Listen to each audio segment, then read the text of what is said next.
আচ্ছা, ওই doctor Sirajul Islam medical college, এটা এই কলেজের যে দুইজন পাওয়া গেছে, তো এইটার উপর ভিত্তি করে আমরা এতক্ষণ পর্যন্ত আমরা চেষ্টা করতেছি, এখনো ইনভেস্টিগেশন চলতেছে।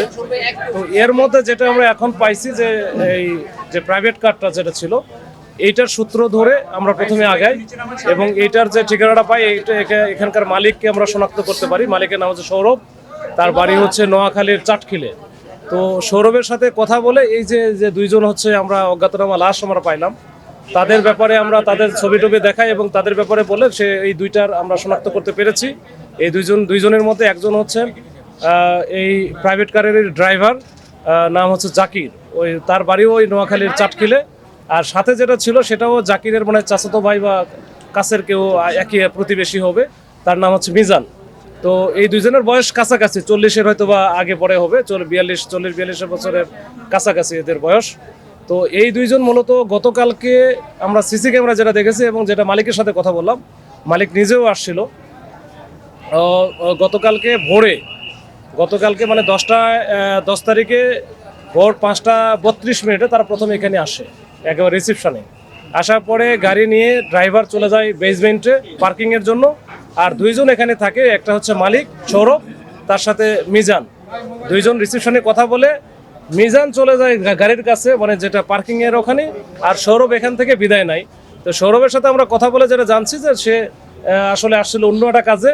এরা দুইজন যেহেতু এখানে যে পেশেন্ট আছে, পেশেন্টকে নিয়ে যাবে, ওই পেশেন্টের সাথে পেশেন্টের লোকজনের সাথে মানে কথা হয়েছে। এখানে জোবাইর নামে একজন বাচ্চা আছে, তার একটা মানে অপারেশন হয়েছে। তো গতকালকে তার হচ্ছে রিলিজ দেওয়ার কথা, কিন্তু পরবর্তীতে রিলিজ দেয় নাই। তো ভোরে যেহেতু আসে, আমার মনে হয় ওই সময় এরা যোগাযোগ করতে পারে নাই, হয়তো ওদের সাথে ট্রাই করছে। তো পরবর্তীতে ওরা চিন্তা করছে হয়তো বা একটু রেস্ট নিয়ে 9টা-10টার দিকে তারা হয়তো বা এখানে কথা বলবে পেশেন্টের যারা সাথে আছে। কিন্তু পরবর্তীতে তো এরপরে থাকে, তো ওদেরও কোনো খোঁজখবর পাচ্ছে না। নিচে যেহেতু একটু নেটওয়ার্কের ঝামেলা আছে, মালিকও ট্রাই করছে, কয়েকবার ট্রাই করছে, কিন্তু তাদের সাথে যোগাযোগ করতে পারে নাই। তো এরা মনে করছে হয়তো আছে আশেপাশে, হয়তো বা যদি ওই এদিন এরা আবার বলে দিছে, যারা এই যে পেশেন্ট ভর্তি ছিল এখানে, জুবাইরের বাবা এবং মা, তারা আবার বলে দিছে আজকে যেহেতু ডাক্তার ছাড়তেছে না, রিলিজ দেয় না, এই জন্য আজকে আর আমরা যাবো না, আপনারা যদি কেউ এসে থাকে সেই জন্য চলে যায়। তো এই জন্য এই মাঝখানে এই অবস্থা হয়েছে আর কি।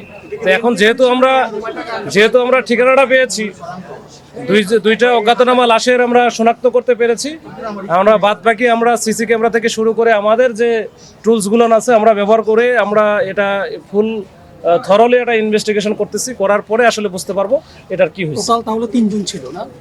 হ্যাঁ, ওই গাড়িতে যখন আসে তখন 3 জন ছিল, মালিক ছিল আর এই 2 জন ছিল। আচ্ছা, আপনারা প্রাথমিকভাবে কি জানতে পারছেন? আমরা ওদের যে চেহারা দেখে কিংবা প্রাথমিক যে অবস্থা দেখে আপনারা যেভাবে, আসলে বিষয়টা হয়েছে ওইখানে এমনি বেসমেন্টের 2 তলায়, নিচের 2 তলায় গেছিল, ওখানে প্রচন্ড গরম। আর গাড়িটা যেহেতু ইয়ে করা ছিল, লক করা ছিল, ভিতরে কোনো এসি বা ছিল না, প্রচন্ড গরম ছিল।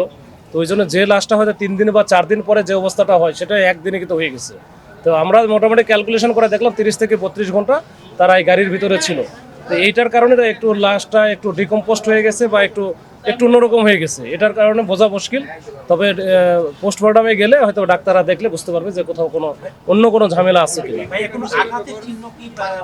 এটা এখন পর্যন্ত আমরা খালি চোখে এটা দেখা সম্ভব না, দেখা যায় নাই, আমরা বুঝিও নাই। এটা আসলে যখন এই যে পোস্টমর্টমে যাবে তখন হয়তো ডাক্তার দেখলে বুঝতে পারবে। ঠিক আছে, এটা পরে আমরা বলতে পারবো। এখানে সিআইডি টিম আসছিল, তারা এটা ডিটেলস আলামত যা নেওয়ার দরকার, যেটা দেখার কথা, তারা এটা নিয়ে গেছে। তাদের কাছ থেকেও আমরা একটা মতামত পাবো আর কি। হ্যাঁ, ওরা ওনারা একই এলাকার, যেহেতু এরা যাবে, ওই মালিক আবার এয়ারপোর্টে যেহেতু আসবে, তখন বলছে যে ওরা গাড়ি পাচ্ছিল না। বলছে যে মালিকের বক্তব্য অনুযায়ী যে আমাদেরকে যখন জানালো মনির নামে একজন ব্যক্তি, যে ওইখানে ওরা আছে, তারা পেশেন্টের অপারেশন শেষ, তাদেরকে এখান থেকে রিলিজ দিয়ে দিবে শনিবারে, তারা যদি সম্ভব হয় তাহলে যেন নিয়ে যায়। হ্যাঁ, বাচ্চা। তো তখন এইটার জন্য আসে, অন্য কিছু না। এত সময় হলো, গতকালকে সকালে আসলো, সারা দিন গেল, মালিক কি এখন পর্যন্ত গাড়ি খোঁজার জন্য অথবা কোনো জিডি করছে অথবা কিছু করছে কিনা, এরকম কোনো কিছু করে নাই? না, ওরা মালিক যেটা বলতেছে যে সে হচ্ছে ফোনে ট্রাই করতেছিল, ওই যে ওখানে যে জাকির আর মিজান ছিল, তো ফোনই পাচ্ছিল না। এরা চিন্তা করতেছে যে এরা মানে একটু উদ্বিগ্ন তো ছিলই।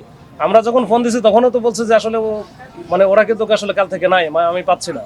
তো তখনই তো আমাদের কাছ থেকে যখন শুনলাম, আমরা যখন বললাম আমাদের বিষয়গুলো, তো সেও এটা বললো, বলার পরে আমাদের ইকুয়েশনটা মিলে গেল। প্রাথমিকভাবে এখন- উনি তো লোকেশনটা জানে, উনি এখানে আসতে পারতো না, রাতেও তো পাই নাই, তখন তো উনি এখানে আসতে পারতো। এগুলার বিষয়ে আমরা এটা তদন্তে আমরা নিয়ে আসবো। যদি আমরা দেখি আরো যদি এরকম অস্বাভাবিক কিছু থাকে, তো এটা তো অবশ্যই আসবে।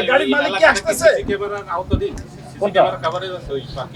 পার্কিং যেখানে পার্কিংটা করছে ওই জায়গাটা, ওই যেটা ওটা একটু ভিতরে, দেখছেন কিনা যায় না, কিন্তু কিন্তু ওইটা একটু ভিতরে, ওটা ভিতরে বলতে একটা পাশে, ওই পর্যন্ত হয়তো কভার করতেছে, কিন্তু তার আগ পর্যন্ত কিন্তু কভার করে, মানে গাড়ি যে ঢুকতেছে, তারপরে যে মিজান যে পড়ে গেল গাড়ির কাছে, এটা সবই আসে, ঠিক আছে। না, ওখানে তো 3 জন ছিল, একজন চলে গেল, বাকি মাত্র 2 জন। যদি একজন অপরজনকে মারতো, একজন জীবিত থাকতো, একজন মারা যেত। এখন সবশেষ আপনাদের প্রাথমিকভাবে কি মনে হচ্ছে এটা? এটা যেহেতু প্রাথমিক এখানে এখন কেউ কিছু ছিল বলার, এরা, মাত্র এখানে 2 জন। প্রাথমিকভাবে বলার কিছু নাই। এটা হচ্ছে পোস্টমর্টমটা করুক। আমাদের আসলে পুলিশিং এর বা আপনাদেরও অনেক জিজ্ঞাসা আছে। এটা তো আমাদের মনেও এরকম অনেক জিজ্ঞাসা আছে। এটা 2 2 4 আমার মিলাইতে হবে। মিলাইতে গেলে আমার একটু সময় লাগবে। গাড়িটা কি ভাড়ায় চালাইতো না? হ্যাঁ, গাড়িটা কি ও ভাড়ায় চালাবো। মিজান এম এবং ঠিক আছে।